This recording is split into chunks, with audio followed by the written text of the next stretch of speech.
Now, under the Olympic air security plan, 48 kilometres of airspace surrounding the Olympic Park will become a no-fly zone. General aviation will not be allowed in. Passenger planes, though, heading for Heathrow or London City airports won't be affected.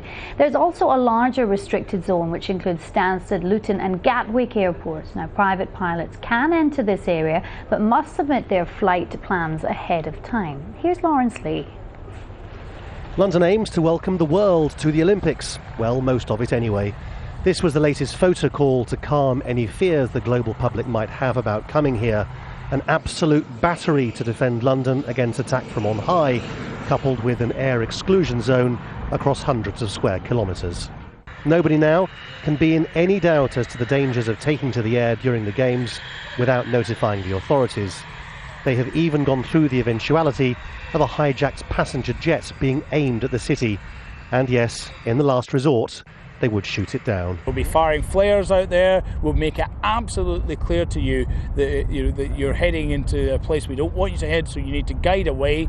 But ultimately, and after a number of escalatory steps, in that worst case scenario, we have got lethal force that we may use as a last resort.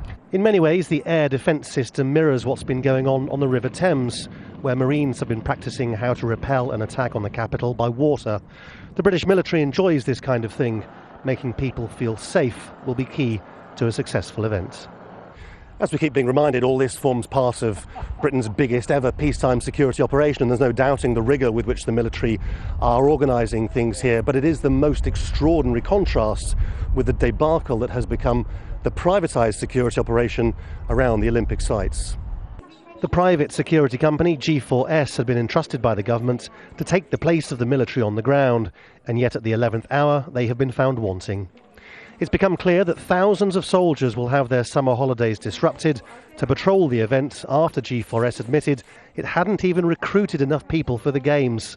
It's particularly bitter for the military, since it's all at a time when the government here has announced big job cuts, whole regiments disappearing in the army to save money.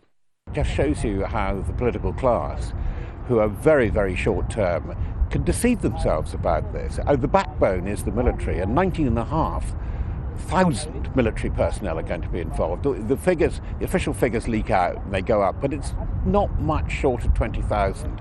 It is more than double the British contingent in Afghanistan that's going to be needed in one form or another for the Olympics. Of course, the likelihood remains that the Games will pass without serious incidents, but if the aim of security is deterrence, then the British government's much-loved private contractors have some way to go before they achieve military precision. Laurence Lee, Al Jazeera, RAF Northolt, near London.